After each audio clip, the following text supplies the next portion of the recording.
Well, hi everybody. Welcome to the Healthy Happy Hour. Of course, starting off with sad news, Charlie Kirk died today in that horrific shooting in Utah. And but we've got to eat and we've got a sponsor, so we're going to go ahead with the show tonight. We're going to be making Mediterranean ground beef stir fry. We're using deer, of course, because we got deer left over. So that's what we're going to do before hunting season starts. So we got a pan going off of medium heat here, and we're going to put into it. If you'll notice here, this is Mediterranean, which means it's also stir fry. I'll explain the difference and why that's the case. So we're going with 2 tablespoons of olive oil. That's one hint that it's Mediterranean, is the olive oil. We're going to put a half a red onion. Isn't that pretty? And then we're going to, yeah, it's very pretty, isn't it? Then we're going to take this garlic and we're going to slice this garlic. Instead of doing mincing, we want to slice it. I'm going to use this handy thing here. You know, the thing about Charlie Kirk is there's probably a lot of politicians out there, and I'm going to make a bold statement, that want to get camera time and say how sorry they are and this is such a terrible thing, but in the presence of their spouses or in their own home, they're going, yeah, we got him. And I hate to see what's happening in our country. I hate to see what's happening to people who are espousing truth, to Christians. There is no question in anybody's mind, I don't think, of those that know him well, that Charlie Kirk is now with his Lord and Savior. He was very bold about his Christian beliefs and not ashamed at all to share that. And he was a force to be reckoned with, as many have said, on college campuses. And our hearts and prayers go out to his family. What a terrible thing to have happen on a college campus just in the middle of Utah, in the middle of nowhere seemingly, not a heavy population area. And we certainly pray for his wife and the family, and these kids are going to grow up without a dad. And matter of fact, Debbie just recently had started watching his podcast. She was about a month ago. Yeah, she was very pleased with his podcast, and she watched hours and hours of his things and the things that he espoused and how influential he was in our society, especially with young people. All right, I'm taking a zucchini and I'm just going to quarter it and put it in somewhat chunks. Again, this is very rustic because it has the Mediterranean influence. Now, stir fry started in ancient China as a good way of making quick meals and making them fairly simple. So I've got a red bell pepper. I've already taken half of it. And, Todd Kidman is watching. Who's that? Todd Kidman. Todd Kidman. Hey, Todd. I hope y'all. And Melinda Rolander. And Amy are doing. Melinda, I've added one thing. I know you're watching. I've added the mushrooms in. I've left those off the recipe, so add the mushrooms in. I'm fixing to put those in just a minute. Fixing to. That's a good old Southern term, isn't it? Fixing to. So here's the mushrooms there. I'm fixing to put them in right now. So there are the mushrooms. Here goes all the zucchini. Yeah, I should have got my bench scraper, sweetheart, but I didn't. The red bell pepper and the yellow bell pepper. Now, honestly, that's red. It may look orange. I went to Quality Foods yesterday, and I got the reddest bell pepper I could find. Wow. They were all reds, but just a little light on the red. Now, we're also putting in 8 ounces of cherry tomatoes. So all that goes in right now. The spices are what makes this more Mediterranean than Chinese. You'll notice there's no soy sauce in this. And there's coriander, and there's cloves, and there's cinnamon, and there's cumin. A lot of different kind of Mediterranean vegetables that you wouldn't normally find in Chinese stir fry. Plus, we're going to be putting chickpeas in, and Garbanzo beans. When you go buy chickpeas, you can't find chickpeas because even though recipes call for chickpeas, they're also called garbanzo beans. Oh. So that's what chickpeas are, is garbanzo beans. So we've got this over some medium-high heat. We're just going to let this simmer down, as Eric, your son would say. Simmer down there. So we're going to let that just cook a little bit. Now, while this is going on, I also want to make some cauliflower rice. Now, I've already taken the opportunity, putting a little olive oil in. I've taken the opportunity of going ahead and dicing up, well, whatever you call it. Ricing up, yeah, the cauliflower. So I'm going to see if I can somehow do this without getting it all over the place. And we just want we don't want to cook this a whole lot. You know, cauliflower, as I've said before, is something that you can eat raw. It's on a lot of salads and salad bars. Ashley Gregory's watching. Hey, Ashley, I told Ashley she'd be watching. I always can depend on Ashley watching. Ashley sends me some of the best recipes. I just don't have time to make them all. So that's going in, and we got this over medium-high heat, and I'm putting a little bit of chicken broth in there. Now, I did not have real live chicken broth, so that's part of what I made with some water and some of my powdered chicken broth. So that's just in there to give it just a little bit of flavoring and also to give it a little bit of moisture in there. And I may have to add some more water as we go along. And we'll want to put the juice of a lemon. Pardon me, sweetie. Let me get over here where I can do this. We want to put the juice of a lemon in there too. I find that kind of cuts the taste of the cauliflower just a little, and I think it just adds some brightness to it. So we'll juice a lemon, and that'll give us a little extra moisture also. Yeah, Debbie and I are getting ready. In October, we have planned a leaf trip to go to going to Massachusetts. We're going a long way. So we're going to go up there, and we decided on this trip we're going to drive. We looked at flying up, and we looked at renting a car up there and coming back. And even as a travel agent, the prices are just too high. So we decided we're going to drive. So it's a 10-day trip.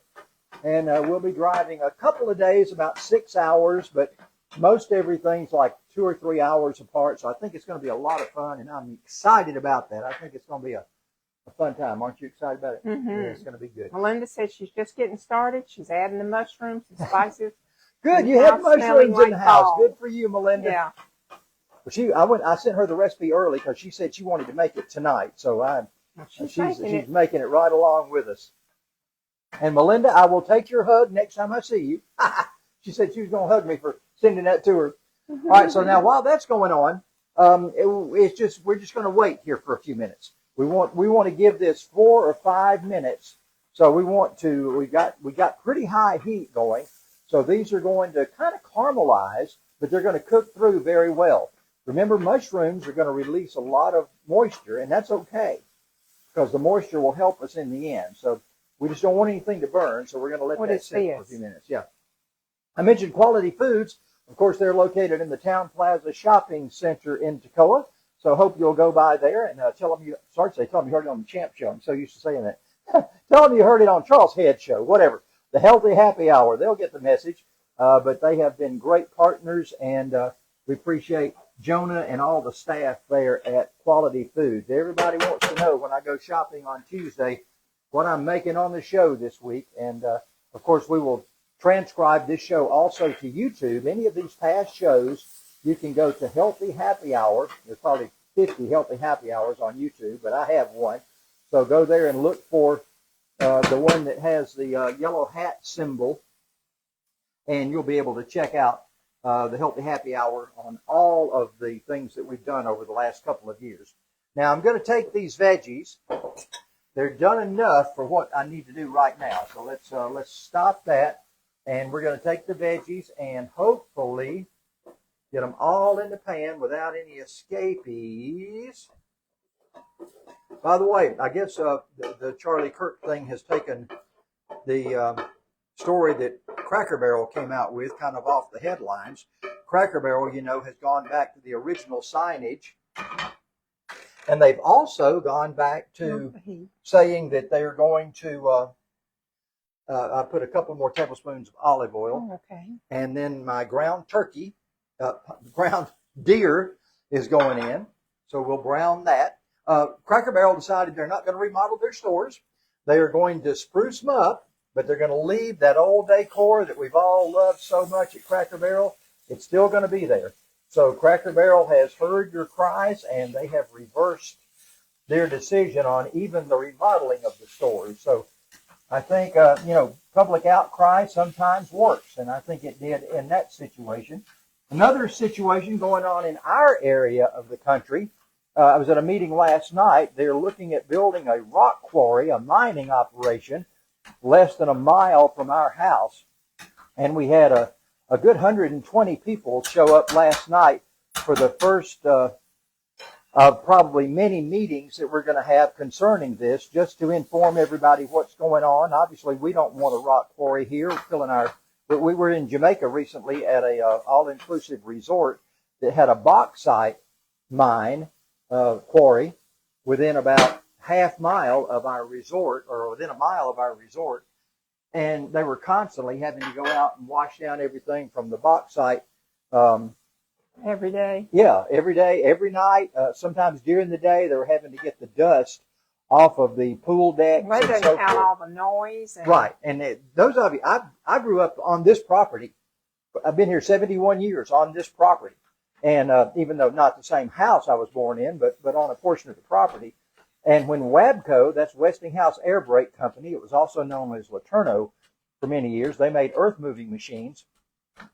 When they were in operation, you could hear that foundry and that hammer just drone on for hours and hours and hours. And this proposed quarry is closer to us than WABCO was. I think that our county commissioners and our planning committee will see you can't put a heavy industrial property right in the midst of a residential area. There's so many residents that are very close, and it's just a couple of miles from the high school and about a mile from a children's outdoor learning center that prides themselves on their outdoor activities. Matter of fact, it's called Outdoor Learning Center. And we just can't subject our kids to that and ourselves to that. So hopefully the Planning Commission will not rezone it. Hopefully our commissioners will have heard. Like I said, they were expecting 15 or 20 people last night, and over 120 showed up. It was a fantastic night for the first meeting of our Stop the Quarry on 123. If you want to join that page, it's called Stop the 123 Quarry in Toccoa, I think is the actual Facebook page. So go there and check it out. Stop the 123 Quarry. It'll get you there if you do that, because it'll say in Toccoa or North Georgia or something like that. So the company, they have a quarry here already, but apparently they're about to run out of stone, and so they're seeking another quarry in this area. Donna Payne is watching. Hey, Donna, glad to have you tuning in today. We appreciate it so much. Again, the news of Charlie Kirk has just kind of rattled Debbie and me. Such a senseless thing. And is that how we're disagreeing with people nowadays? Yeah, is just kill them? I don't get it. I don't understand.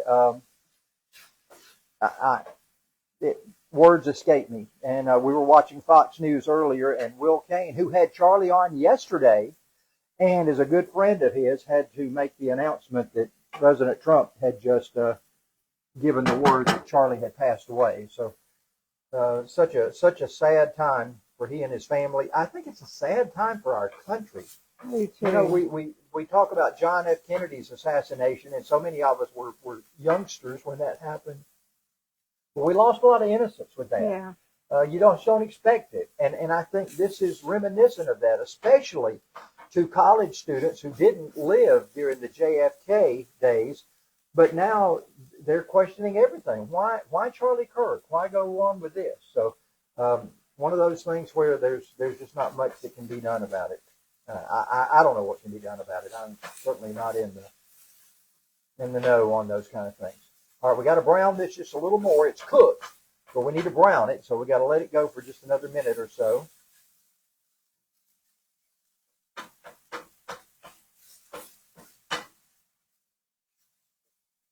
Debbie was telling me I need to clean my pans. It is so difficult to clean the outside of these pans. The inside I can clean with no problem, but the outside of these pans are so difficult to clean. They get burn marks on them, and they just won't come out. All right, the cauliflower rice is good. Now, the ground beef is good. So we're going to put our veggies back in. So all the vegetables will go back in. That will continue to saute just a little bit. Now we're putting in, this is low sodium tomato sauce and also fire roasted diced tomatoes. Again, this is that Mediterranean feel. This is where the Mediterranean part of the stir fry comes in. So colorful. Isn't it though? Isn't it just beautiful? Oops.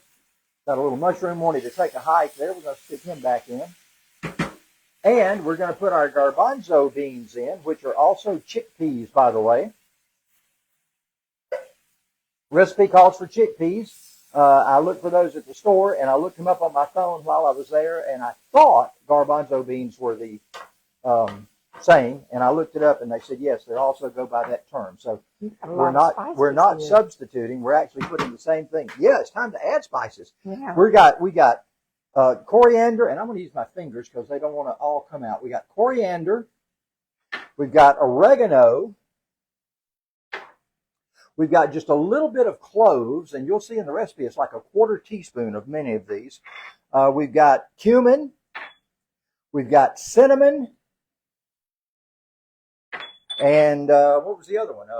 Allspice. We got a little allspice going in. So a lot of different things going in. Now the recipe also calls for an optional cayenne pepper and red pepper flakes. Now Debbie, obviously, she is not a fan of those things. So it is optional, and I'm going to save that and put it on top of my plate when I serve it. So that's what's going in there. Now you notice we added a little bit of salt in the very beginning. Did I add the salt? Yes. Cherie's watching. Hey Cherie, glad to have you tuning in. I'm going to add a little bit of salt and a little bit of ground pepper, black pepper, to the deal. So we're going to let that just simmer here for a minute or so. Matter of fact, we can cut the heat down now, and that is going to just sit there and get real nice and handy. So what we're going to do is we're going to garnish this with several things. We're going to garnish it with some spring onions. Cut that little end off right there. Both the green and the yellow parts are part of the garnish. A lot of garnish for this because the garnish tastes really good on this. So we got the spring onions. We got some fresh parsley, and we're just going to rough chop it and do our best not to cut our fingers off.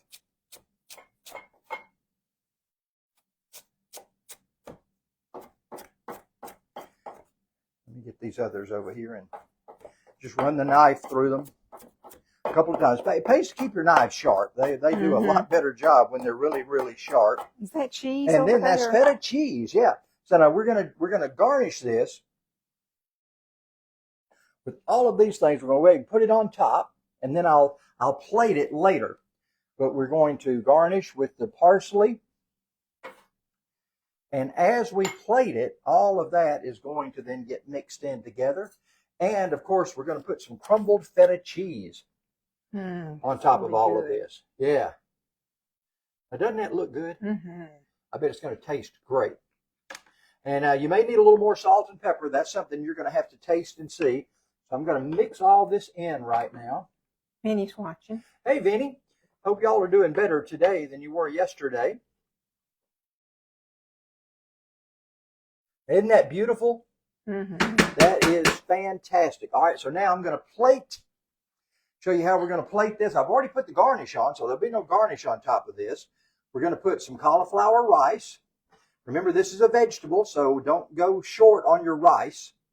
And then with that same spoon, I can put this beautiful stir fry. And of course, the recipe calls for ground beef, but you can always use deer if you want. And I'm going to take just a couple of leaves that I have left of my parsley, and that's the way we're going to do it. That is Mediterranean ground beef or venison stir fry, and that's on today's program. So if you want the recipe, just hit the like button, and I'll make sure I send you the recipe. Bye, everybody. Have a great night.